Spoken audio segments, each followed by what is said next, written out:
I'm going to start by saying ba ba ba ba ba ba ba ba ba ba ba ba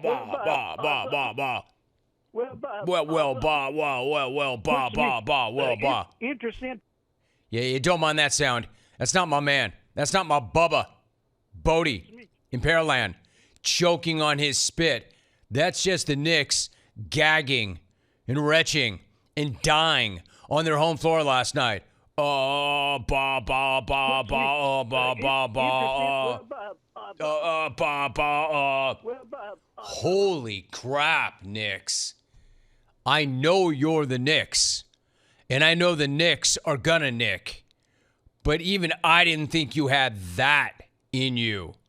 What a freaking disaster at MSG.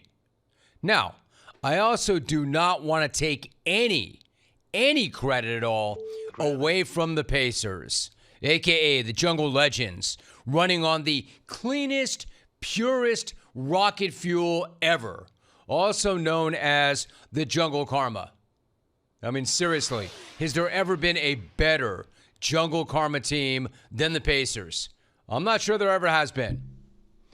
I'm not sure there's ever been a tougher team to close out either. So believe me, they deserve all the run, all the positive run, and all the shine, and all the credit in the world. Just as the Knicks deserve all the heat in the world. So, was that the biggest, most epic playoff comeback ever? Or was that the worst, most humiliating choke job ever? As always, the answer is yes. And yes, it can be both things. Yes, it was both things. Yes, it was both one of the single greatest comebacks I've ever seen and one of the single worst choke jobs I've ever seen. It's not even a hot take, right? It's not a hot take to call it a gag job because it's a statistical fact.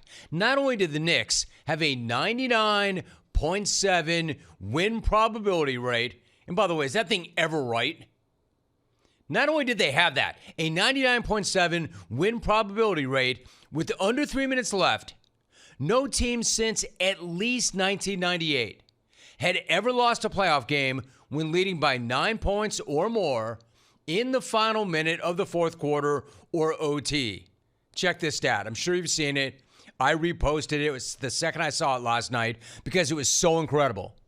Since at least 1998, teams leading by 9 or more in the final minute of a playoff game were 1,414 and 0. 1,414 and 0 until last night. So yes, that is a choke job. That's why the Hallie choking meme is about to go down in history with the Reggie choking meme as all-time infamous Knick moments. Ba, ba, ba, ba, ba. Well, ba, ba. Hey, look, what I don't get. I mean, Knick's gonna nick. And no, I didn't think they had that in them. I just don't know how you let up against the Pacers. Not that team. The Knicks played so well for 46 minutes, and then for some reason, they just tried to coast to the finish line. And they all admitted as much. Josh Hart said it. Kat said it. Tibbs said it. They all admitted it. And you know why? Because it was so true. The Knicks eased up. They took their foot off the gas. But how do you do that? And especially, how do you do that against this Indiana Pacer team? How the hell do you not know? I mean, did the Knicks miss the Cavs series or something? Were the Knicks somehow unaware that the Pacers have already been ripping and snatching souls in this postseason? I did that stat about how teams leading by 9 or more in the final minute, but there's another stat. There's this stat about teams leading by 7 or more in the final minute. Those teams are 4 and 1,659. All right, when trailing. Indiana has 3 of those 4 wins, and they've all come in the last month. Only one other team had ever done that in the history of the game, and they've done it 3 times in the last month. So if you take your foot off the gas against the Pacers, this Pacer team, you deserve whatever the hell you get. How do you let that happen, Knicks? How do you let that happen on your home floor, Knicks? How do you let that happen on your home floor in the conference finals in front of your psycho fans against that team? How did you let any of that happen? Hey, by the way, Knick fan. Hey, Knick fan. Maybe if you want a new target for your garbage bags, it should be your beloved Knicks. If you want to throw trash at anybody, throw it at your team. Hey, Knick fan. Wendy says hello. Hi. Hey, one more thing, Knick fan. Maybe you don't want to chant Knicks in 4, Knicks in 4 outside of MSG before the game is even over. Knicks in 4, Knicks in 4, Knicks in 4, Knicks in 4, Knicks in 4, Knicks in 4, Knicks in 4. Knick fan made the same mistake that Knick team made. They took that lead for granted. They didn't have enough respect for the Pacers. It's all just the most Knick thing ever, including this unbelievable but somehow very believable fact.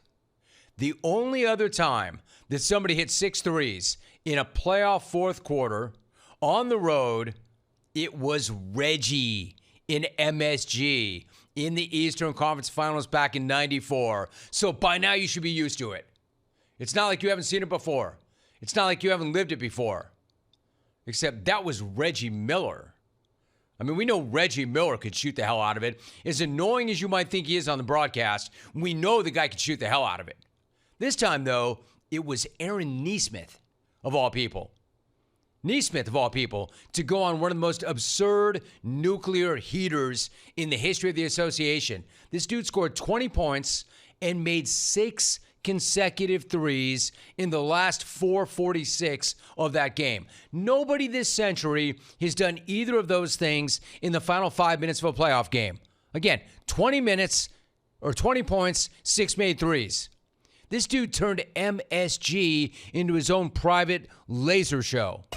Private. The dude could not miss. Just could not miss. I don't know. Maybe the Knicks might want to consider getting up on this guy, maybe getting a hand in his face. I mean, I know they weren't expecting it from Nesmith, of all people. But once this guy hits, I don't know, not 1, not 2, not 3, not 4, you think maybe at that point you try to get a body on this dude? However, despite one of the most obscene heaters ever, Indy still needed Haliburton heroics at the buzzer. And of course, once again, Hallie was more than happy to oblige with spectacular heroics. Haliburton. He'll take it.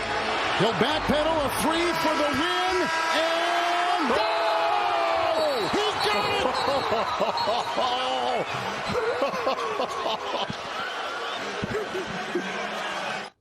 Of course they got that absurd bounce at that point, right? Oh, and by the way, overrated? Overrated my ass. The bounce, the choke, the toe on the line.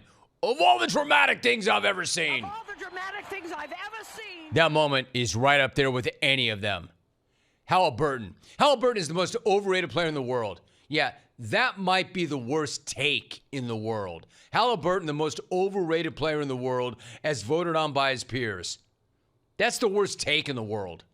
In fact, that take is so bad, it's almost like the NBA should expose every clown who voted him that way. All the players who voted this dude most overrated should have to face the music for how stupid they all are. Because that is a stupid poll. That is a stupid take. I mean, maybe the poll is fine, but the take is idiotic. I mean, seriously. They should be exposed, they should be made to admit it, and they should be made to apologize to Howie personally, or at least to Howie's dad. We actually have a clip of his old man in a bar celebrating. Check this. Remember, he's been banned from the game. No, wait, Ron Artest is there. That is so cool. I didn't know Artest was there. That is awesome. Artest and old man Haliburton partying. Anyway, remember, he got banned. So he's in a bar instead of being in the arena. Not only do we have that video, we also have exclusive audio of what Tyrese's dad was saying. No, screaming in that bar right after his son knocked down that shot. Listen to this very carefully. This is what we effing do. This is what the F we do. This is what we do. This is what we effing do. This is what the F So we true. Do. This is what we do. This is what we effing do. This is what the F we do. Okay, the old man's starting to sound more and more like Giannis. This is what we do. This is what we effing do. This is what The thing F is, we though, do. it's true. It's so true. Because that is what the F they do. Howie's pops was so right. He said that when they did it to the Bucks, then they turned around and they did it to the Cavs, and then they turned around and they did it to the Knicks. You know why? Because that's what they effing do. That's what the Pacers do.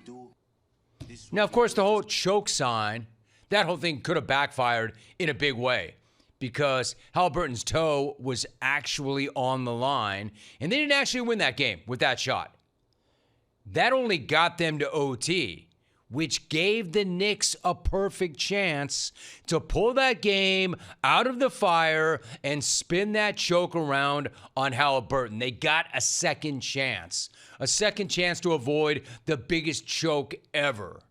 But of course, they couldn't do that either, which makes the choke sign even more legendary and the choke itself all the more catastrophic because they had a chance. They were given a second life and did nothing with it.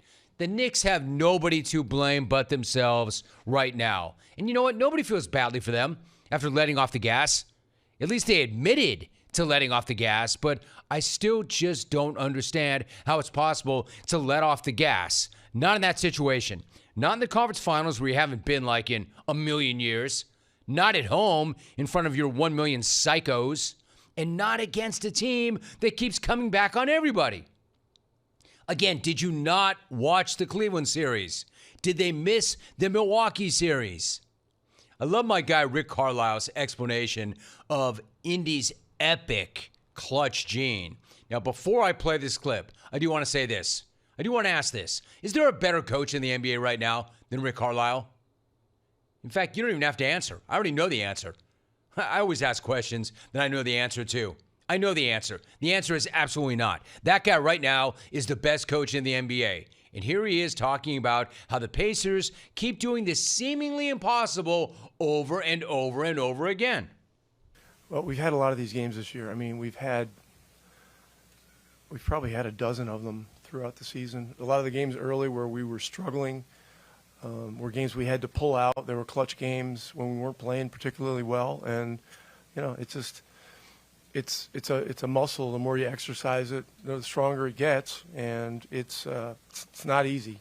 It's not easy. There's been a lot of wild swings and scores throughout the season and the playoffs, but you know, you certainly don't take anything like this for granted. This is very, very difficult to do, but it's a 48-minute game, and we always say, you know, Pacer basketball is 48 minutes, and tonight it was 53 minutes. Hell yes. I love everything about that response. Number one, it's a muscle. The more you exercise it, the stronger it gets. Great take. And he's right. Pacer basketball is 48 minutes. Well, actually, 53. Knick basketball apparently is 46 minutes. So good. And yet, everybody knew it but the Knicks. The Knicks somehow missed that memo, even though Indy has been putting the entire league on notice the entire postseason, which is why I've got no problem calling the Knicks a bunch of chokers. And I've got no problem telling them this also. Man, you better win game two. You better win game two, because there's no way you're going to run off 4 of 5 against this team after blowing the first 2 at home. Must win, because that's not going to happen.